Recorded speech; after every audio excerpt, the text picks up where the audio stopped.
August heat clung to Wichita like a second skin, even at dusk. Sweat beaded on my forehead as I wrestled with the dinner dishes, the soapy water offering little relief. My 2-year-old daughter, Lily, sat at the kitchen table, happily banging a plastic spoon against an empty cereal bowl. "Lily, honey," I said, rinsing a plate, "isn't it time for your bath?" She stopped drumming and tilted her head, her eyes wide and serious. "Not yet, Mama. Gotta practice my nunchucks first." My heart skipped a beat. "Nunchucks?" I repeated, confusion twisting my gut. Where on earth did she get that from? Lily held up what she'd been playing with, 2 empty paper towel rolls haphazardly tied together with a length of twine. My brow furrowed. This wasn't out of the ordinary for her. She was a master inventor, turning cardboard boxes into spaceships and laundry baskets into pirate ships. But nunchucks? "What are you doing, sweetheart?" I asked, drying my hands. Lily grinned, a mischievous glint in her hazel eyes. "Practicing. Adam showed me how to make them." Adam, a name that sent a jolt through me. My friend, Adam, my best friend since college, a gentle giant with a contagious laugh and a black belt in karate. The memory of his blonde hair, sun-kissed skin, and bright blue eyes hit me like a punch to the gut. Adam, who had died 4 months before Lily was even a twinkle in my eye. "Lily," I forced a smile, "there's no one named Adam here. Why don't we get you that bath?" She giggled, shaking her paper towel weapons with gusto. "Silly Mama, you know Adam. He comes every night and shows me how to fight." My breath hitched in my throat. "Shows you how to fight?" Her face turned serious. "He says there might be bad guys and I gotta protect myself." Panic clawed at my insides. My friend, the life of the party, the guy who wouldn't hurt a fly, teaching my toddler to fight. It was absurd, impossible. But the terror in Lily's eyes, the way she held those makeshift weapons with surprising ferocity, sent shivers down my spine. "What does Adam look like, honey?" I asked, my voice barely above a whisper. Her brow furrowed as if considering. "He's tall, with blonde hair and blue eyes. Just like you used to know him, Mama." My blood ran cold. "What do you mean, used to?" Lily tilted her head, her smile fading. "He died of a headache, remember? You told me." The room seemed to tilt. My vision blurred as memories flooded back. The frantic call in the dead of night, the choked sobs as I learned of Adam's sudden aneurysm, holding on to a glimmer of hope that it was all a terrible mistake, then the crushing weight of reality settling in as I planned his funeral. Lily had never mentioned Adam before. How could she have known him? "Lily," I managed, my voice trembling. "How does Adam teach you?" Her eyes widened. "He comes when you're asleep. He whispers things in my ear, shows me cool moves, says I gotta be strong." The world seemed to shrink around me. My best friend dead was whispering lessons of violence to my innocent daughter? It was a horrifying, impossible concept, but the fear in Lily's eyes, the paper towel chucks clutched tightly, was chillingly real. "Lily, honey," I said, forcing myself to be calm, "let's put those away, okay? We don't need nunchucks. We have each other, and that's enough." She looked at me with a mixture of confusion and defiance.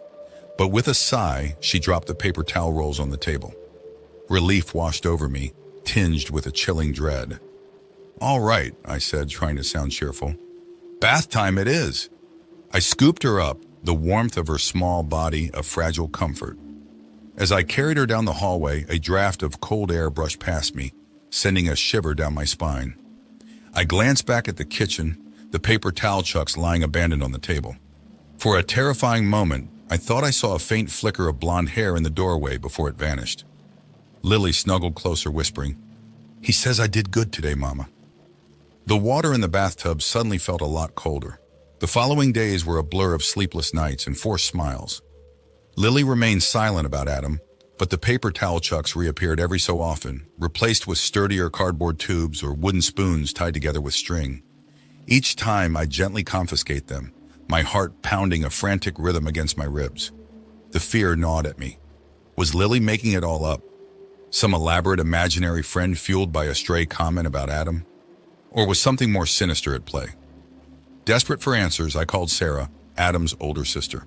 We hadn't spoken much since his death, the grief too raw, too fresh. But Lily's words echoed in my mind, a relentless drumbeat. Sarah answered on the third ring, her voice hoarse.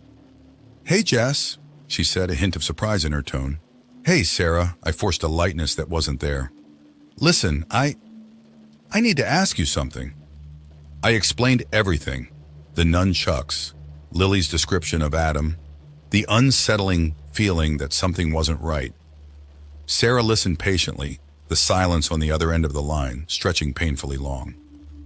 "Jess," she finally said, her voice thick with emotion. "Adam never wanted children. He wasn't comfortable around them. He said they were too fragile." My stomach lurched. "So Lily, she couldn't have possibly—" "No," Sarah cut in, her voice firm. "There's no way. This has to be something else." We talked for another hour, neither of us offering any real solutions. But Sarah's words solidified a growing dread in my heart. This wasn't some childhood fantasy. Lily wasn't making it up. The next morning, I decided to take matters into my own hands. I packed a bag, enough for a few days, and called my mom and Selena. "Mom," I said, my voice trembling, "I need your help. Lily, she's been saying things, seeing things. I think we need to get out of here for a while." My mom, bless her heart, didn't ask any questions. She simply said, "Come on down, honey. We'll figure it out together." The drive to Selena was a tense one. Lily, uncharacteristically quiet, stared out the window, her brow furrowed in a way that seemed far too adult for her 2 years. The moment we arrived, a sense of calm washed over me. My mom's house, a rambling Victorian on a quiet street, had always been a haven. Here, surrounded by familiar furniture and the comforting scent of my mom's baking, the weight of the unknown seemed to lessen. For the first few days, things were peaceful. Lily seemed happy, playing in the backyard with our old dog Charlie, chasing butterflies and giggling at the sound of his playful barks. The specter of Adam seemed to have receded, replaced by the comforting normalcy of childhood. But then one night, it happened again. I woke with a start, a cold sweat clinging to my skin. The sound of rustling came from Lily's room down the hall. Fear, sharp and primal, surged through me. I tiptoed down the hallway, heart pounding a frantic rhythm against my ribs. Lily's door was cracked open a sliver. I pushed it open slowly, the floorboards creaking beneath my weight. The room was bathed in the soft glow of the moon filtering through the window. Lily sat up in bed, her back to me, clutching something in her small hands. "Lily?" I whispered, my voice barely above a breath. She didn't turn. Instead, she spoke in a voice that sent shivers down my spine. It wasn't her voice. It was a low guttural rasp, laced with an unsettling amusement.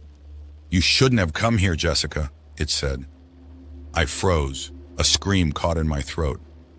The moonlight fell on Lily's hands, revealing what she held.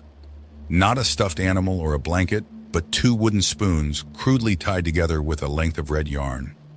"Nunchucks. Adam says," the voice continued, the amusement twisting into something darker, "that playtime is over.